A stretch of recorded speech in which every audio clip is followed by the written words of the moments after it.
Para começar, as estatais federais registraram um déficit recorde de 6,3 bilhões de reais no acumulado de janeiro ao mês de novembro deste ano, segundo dados que foram divulgados pelo Banco Central.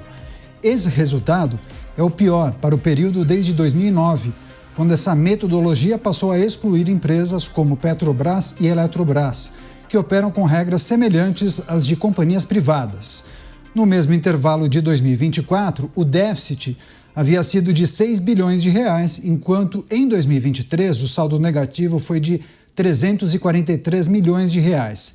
Já em 2022 e 2021, as estatais apresentaram um superávit de 4 bilhões e meio de reais e 3,2 bilhões, respectivamente. O governo federal atribuiu parte do aumento do rombo ao crescimento dos investimentos que foram realizados pelas empresas, mas admite que a situação financeira de algumas estatais contribuiu para a piora dos números. Entre os casos mais críticos está o dos Correios, que enfrenta uma crise financeira e, segundo o seu presidente, Emanuel Rondon, deve necessitar mais de 8 bilhões em 2026 para a reestruturação. A gente tratou, inclusive, desse programa de reestruturação dos Correios. Vamos chamar os nossos comentaristas? Vamos ao Rio de Janeiro. Roberto Mota ao vivo com a gente para trazer as impressões sobre esse balanço parcial, né? Não dá para falar que é o balanço definitivo de 2025, porque trata-se de um recorte que aponta a performance das estatais de janeiro a novembro.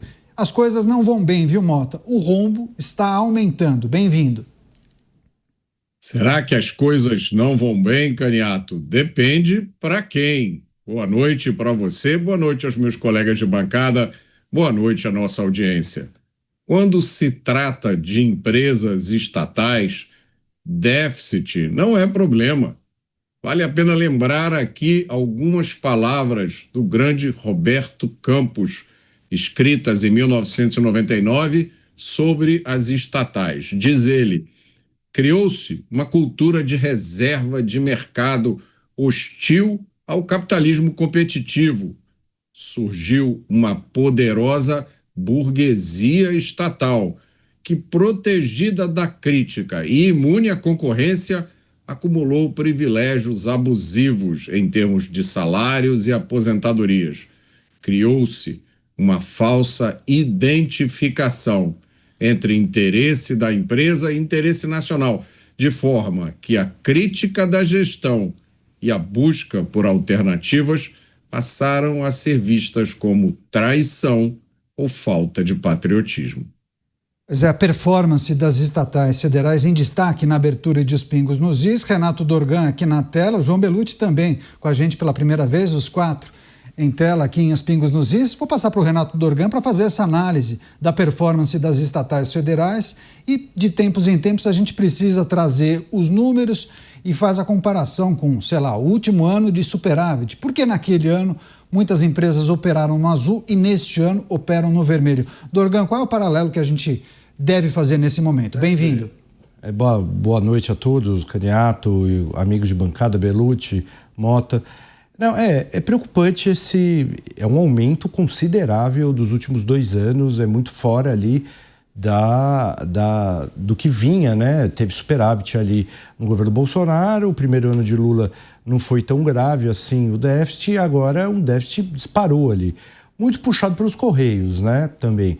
Tem a questão muito do Correio ali. Agora, a questão da Petrobras e da Eletrobras fora desse cálculo nos preocupa, porque, além dos Correios, quais são as outras estatais que estão dando tanto prejuízo, né? Será que Furnas e Itaipu está dando tanto prejuízo assim? Isso é preocupante, porque se for esse tipo de estatal, isso quer dizer que é má gestão, possivelmente. Além do inchaço, mas o inchaço nessa gestão Lula, ele é menor do que o inchaço que já foi ali no Lula 1, Lula 2, Dilma 1, Dilma 2.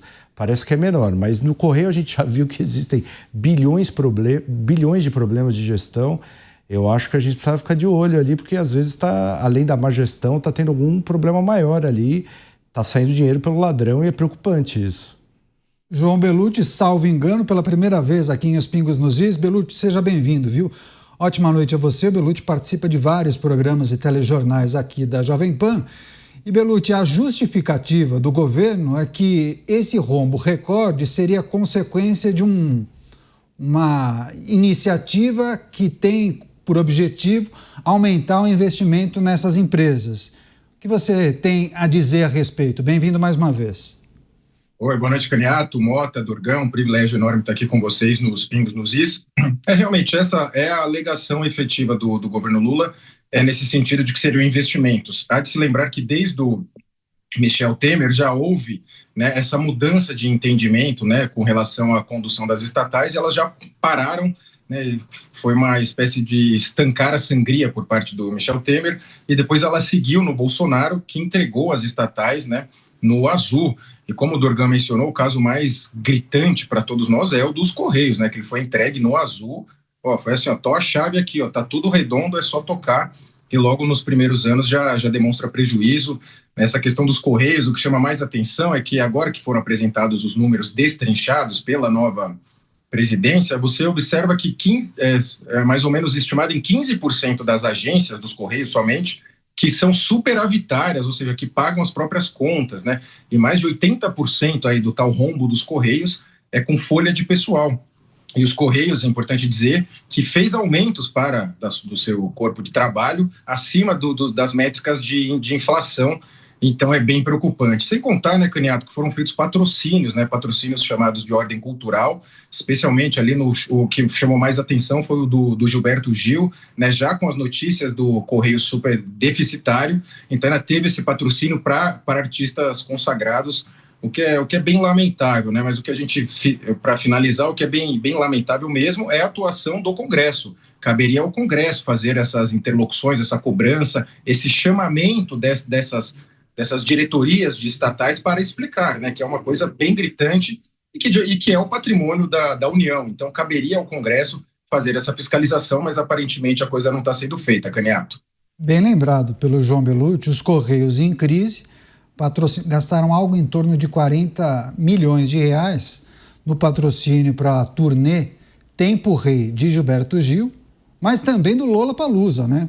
O Lollapalooza, que é um festival conhecido mundialmente, que bastaria colocar os ingressos para serem vendidos na internet, que venderiam, com ou sem patrocínio. Mas, Mota, queria que você avaliasse essa dinâmica da administração das estatais em algumas gestões. Assim, não é a primeira vez que a gente traz notícias parecidas com essa, inclusive em outras gestões, em outras administrações. Talvez essa notícia pudesse ser divulgada nos anos 2000, nos anos de 2010, porque de tempos em tempos a gente praticamente só atualiza os números, mas a mensagem, a notícia é a mesma. Porque é uma questão de incentivos, Caniato. Todo mundo age baseado em incentivos, né? Todo mundo toma as suas decisões baseado nos riscos e benefícios que vê nas situações à frente. E para quem está no comando de uma estatal, os riscos de uma má gestão, né, a punição que você pode vir a sofrer por causa de uma má gestão, não se compara com aquela da iniciativa privada. Se você criar um déficit, se você criar uma dívida impagável, se você tiver um resultado ruim numa empresa privada, você estraga a sua carreira. Você talvez fique desempregado para o resto da sua vida. Numa empresa estatal, não. Você provavelmente vai sair dali para um outro cargo. Eu queria chamar a atenção para uma coisa que muitas vezes foge aos olhos, porque não é tão evidente assim.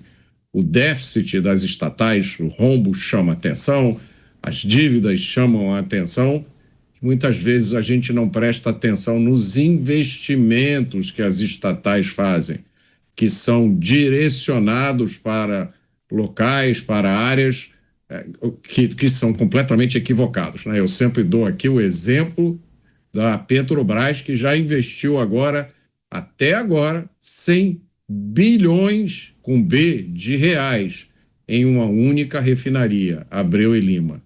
Que eu sempre lembro, com este valor, o Brasil conseguiria reconstruir todo o seu sistema prisional do zero, colocando todos os criminosos presos no Brasil em celas padrão ONU.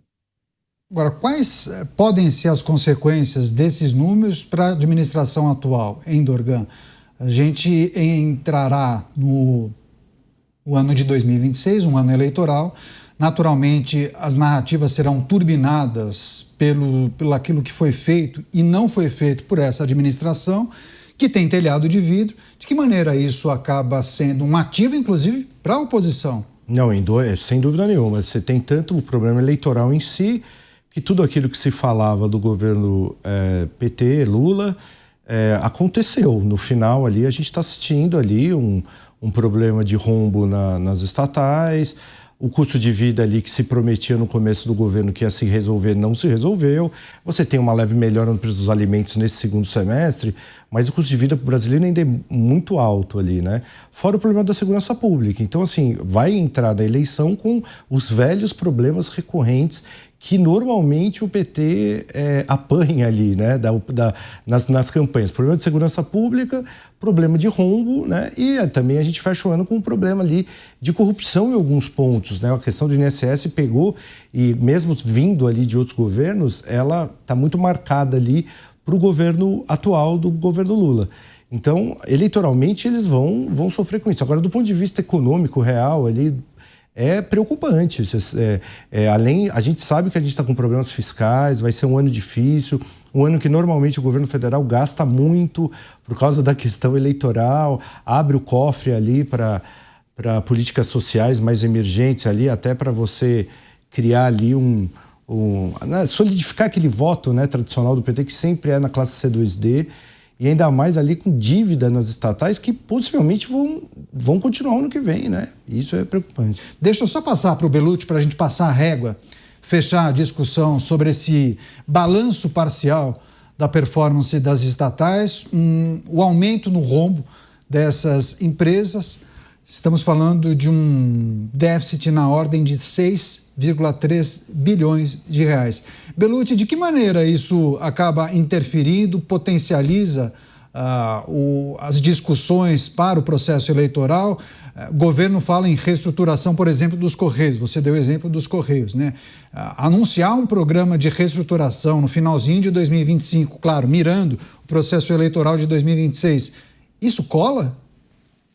Olha, eu não sei se cola, viu, Caniato? É importante lembrar que alguns ditos representantes dos funcionários dos Correios, né, não me parece que representavam a totalidade deles, né, fizeram um grande apoio ao Lula também na campanha, e o PT já tem todo esse histórico, né? E como o Mota bem mencionou, os tomadores de decisão no meio público rarissimamente arcam com as consequências, né? Então, o presidente anterior, ligado a um famoso grupo jurídico, né, que tem cargos, inclusive, representantes desse grupo jurídico têm cargos no governo Lula, tinha a presidência dos Correios, né, não tinha expertise na área, ao que consta, e levou os Correios a esse buraco. E pouco se fala, né, da gestão desse ex-presidente, que agora, certamente, a depender da narrativa, ainda terá vida longa na máquina pública. Então, na máquina pública, importa mais ou menos onde você consegue alocar a culpa, né?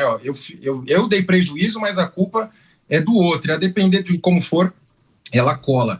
E é importante lembrar que o orçamento recém-aprovado para o próximo ano, de 6,5 trilhões, é o que vai custar a máquina pública, 6,5 trilhões, eles fizeram algumas manobras, né, e tiraram alguns valores do chamado arcabouço fiscal, do teto, enfim, e um deles foi esses aportes em estatais, ou seja, esses valores, eles não entram na conta geral, na verdade entram, mas eles fizeram alguma mágica que não vai entrar, então o buraco, ele tende a ser maior, não só das estatais, como do governo, porque esse negócio de eu tiro uma despesa aqui, uma ali, entendo o governo entende, isso aqui é investimento, não é gasto. Não, na verdade é gasto. Então, a tendência é que o buraco seja ainda maior lá para frente, Caniato.